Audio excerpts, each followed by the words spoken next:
from Portugal Cove to go across the Tickle on a hockey trip to Bell Island. Today it isn't to play hockey as it was 38 years ago, but to talk about the tremendous impact, the outstanding number of great hockey players that came out of Bell Island. Talk about the impact on hockey. And to talk about the tradition of hockey on Bell Island continuing. Today there's a minor hockey tournament at the Monsignor Bartlett Memorial Arena. Monsignor Bartlett, who was responsible for me traveling this 3-mile trip across the Bell Island the first time, about 1954, the stalwart. I was a goalkeeper, believe it or not. Dr. Gordon Anthony, Tom Woodford, Bill Gubby up in Western Canada somewhere, and Dodo Breen, one of the regular defensemen. Bob Cole, good hockey player, played centre on the first string, but a fellow named Tubby Sparks and Byrne Gubby, Harold Ryan, Bill Ryan, and Howie Young. Then there was the Holy Cross line of Billy Woods, Tom Welch, and Gerard Welch. Chess King, the Felians played a little bit, but it's in Gordon Green played a couple of games. But I'm not going to Bell Island to play hockey today. I'm going to talk to some of the superstars that this community in the middle of Conception Bay produced back in the 40s and the 50s. We won't get to see fellas like, naturally, Tiger Hocko, Vance Hocko, or the Petries, tremendous hockey players. But we will talk to one of the powers, and we're hoping to talk to Bern Fitzpatrick and maybe Gordy Skanes and chat with some other people who are involved in hockey on Bell Island now. Unless you were around, unless you have a great memory, or unless you did research, you don't really appreciate how important Bell Island has been to hockey in Newfoundland and Labrador. Senior hockey clubs all over this province always had somebody from Bell Island playing with them. I think there were 7 Bell Islanders on the St. Pat's team that took the Boyle Trophy from St. Pat's. We're going to have a chance to talk to Jim Welch, because really the MHA for Bell Island is the man responsible for this trip. He's been on my back for about 8 months to pay tribute to Bell Island hockey. And that's what we're going to do today. And as we go across the snowy, windy, cold, foggy Tickle, nothing unusual about that, we're going to take a break for this public service announcement. And I'm going to have a look at Portugal Cove again.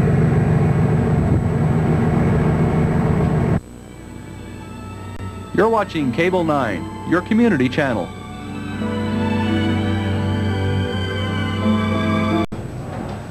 Hockey in Newfoundland and Labrador has been blessed by an extremely large number of brothers, of families who played hockey, and you can talk about the Faulkners and so forth.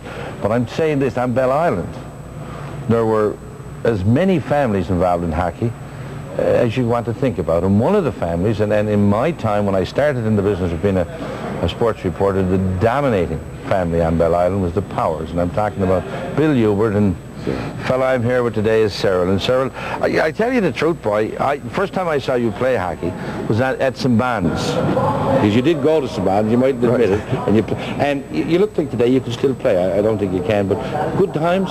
Good times, sorry. Good times, excellent times. Well, we're talking about early 50s at St. Bon's? Early 50s, 49-50 at St. Bon's, yes, Steve. Won a few intercollegiate championships? Yes, we won the intercollegiate championships in St. Bon's. But then came back to Bell Island. Came back to Bell Island, played with the Bell Island Senior Bs until 57. I'm going to start with your mother, because I don't know if there's any lady. I like to think about Brian Gibbons, Mrs. Gibbons, who was a Connors. Right. But your mother, in my recollection, put as much time and effort and interest into hockey as any female in this province has She certainly did. She certainly did. She was behind us all times, all time. Every game in the stadium she was here, and in St. Bon's. And knew the game. Right. Oh, yes. Which was unique in those days. Oh, yes. Knew everything. Knew the game. Yeah. Bill Power, your brother, Ontario now, is he? Right, Ontario now, yes. He was in Labrador City for 26 years. He left Dosco in 62 and he went to Labrador City for 26 years. Now he's retired in Ontario. A lot of Bell Islanders are up there. It is, a lot of fun. He, to me, well, you said earlier he was an early Gretzky. Right. I used to, him and Huey Fardy. Now, Fardy was a good hockey player. Right. Mm-hmm. But Fardy and Bill Power were heady. I think they were the Gretzkys of the 50s, 40s and 50s, really. They were heady hockey players. A good team man, Bill Power. Right, excellent.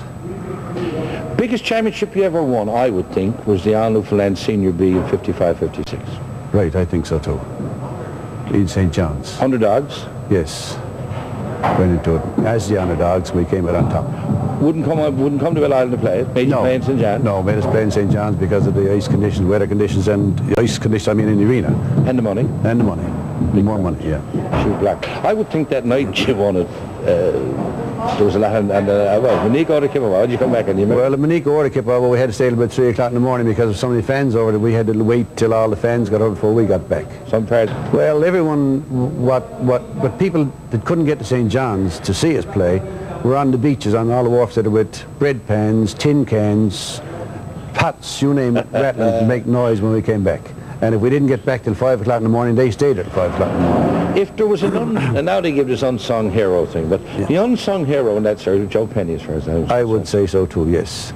Jackie Peter was in goals, but he... But Penny came back? Yes, he did, yeah.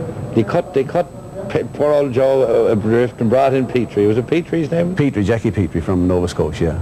He played with Nova Scotia Millionaires, or some farm team in Nova Scotia. But it was Penny when it was over. Right, yeah. Yeah. Recognition to that series. George Connor scored a lot of money goals. Yes, he did. Yeah, George Connor was on the lines with Bill and Hat McDonald, and they were the first line. And it was Hubert and Dean Reeves and me on the second line. And then the third line was made up of Rev Ford and I don't know, the Curtis Kane. And Joe Byrne, who was the playing coach, I think skated with the third line. He skated with the third line on occasion, but he didn't really play on the big games. No. He just used to go out and sort of settle them down. Yes, right. In fact, he went most of it 2 lines. Right, yeah. Defence, Cobb. Scotch Connors, Tom Cobb. Cactus Shepherd, Steve Delaney and Gordy Butler. Gordy Butler was as fine a hockey player as I've seen. I would say so too, yeah. He was an excellent hockey player. Especially in the junior league, and then he came up from the junior league to the heavy league. In Ontario. In Ontario. Your period, though, to me, you can talk about the Maple Leafs now, and that's wonderful, and you can talk about later on we got into the imported teams. But there was something about that time, Cyril, that was different. Well, hockey then was hockey for sport. We didn't get paid for anything. We'd even lost our day's pay up to the last... Dasco wouldn't let you? Wouldn't let us off until the manager, Mr. Dickey, came here. And that was the only time that we got off to play hockey. That was the first time, I'd say it was in the late 50s, we got off to play hockey. Bell Island hockey team has had a reputation, rightly so, playing rough hockey. Yes, we always...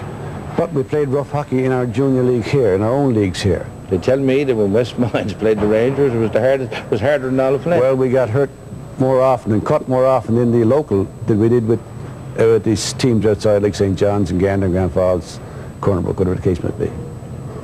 Man we should talk about. You can't talk about Bell Island hockey. A man that I had an awful lot of respect for was Monsignor Bartels. Yes, he was the instigator of the hockey on Bell Island and through a lot of Newfoundland for a lot of years. Because the old arena he had here, he just about lived in it. There was ladders there for doing exercise. There was rings for doing exercise. If we got off school through a stormy day, if we got off school, whether it was in grade 6, 7, or 8, you'd go home to report to your mother that you're home and then head for the rink. And as rink rats, we had the ice all day long, and he was our guidance. But didn't he use hockey for the good of the community? He did. Oh, yes, definitely.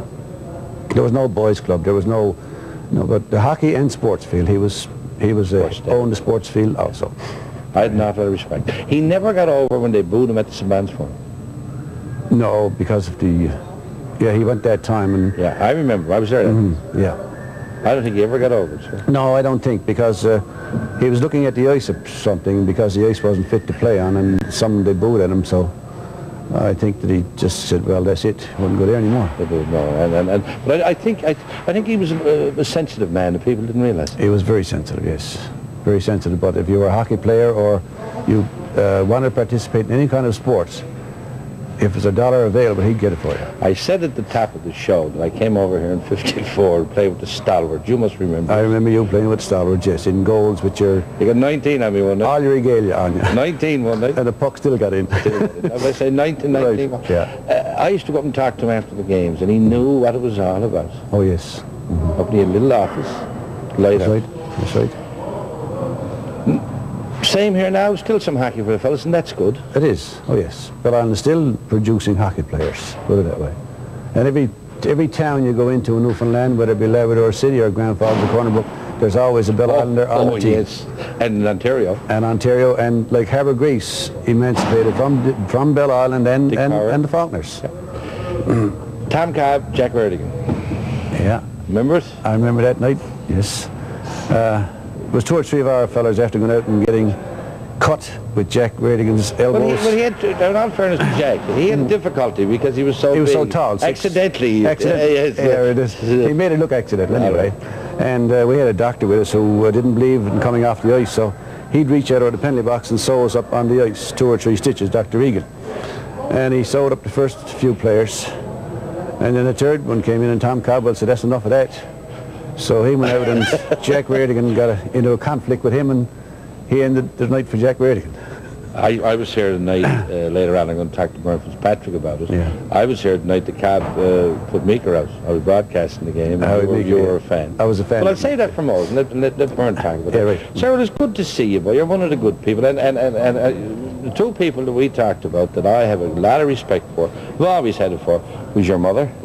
Thanks, And Monsignor Bartlett. And of course I played with your brother Brian. Right, yeah. Who was your mother's favourite. He was the youngest. St. Bonds, yeah. You can tell Brian. Yes, right, I'll tell Brian that. I think he was the baby. He was the baby of the family, yes. Smart hockey player. Yeah. Like, he was more like building you or Puss. Yeah. Well, Brian just didn't, he left here early, and then he went, after he finished, he's an engineer in Niagara Falls now, with Cyanamid of Canada, which are Letterley products, so his family in Niagara Falls. He gave up hockey, I guess, after same as everybody else. Cyril Power, one of the powers from Bell Island, and there was Frank and Walter and Cousins and all that. But believe me, if you wanted a man to go in the corner and get the puck for you and put it back out front, you couldn't do better than Cyril Power. Like an awful lot of people in and around this province, I'm a fellow who has good memories of hockey and Bell Island.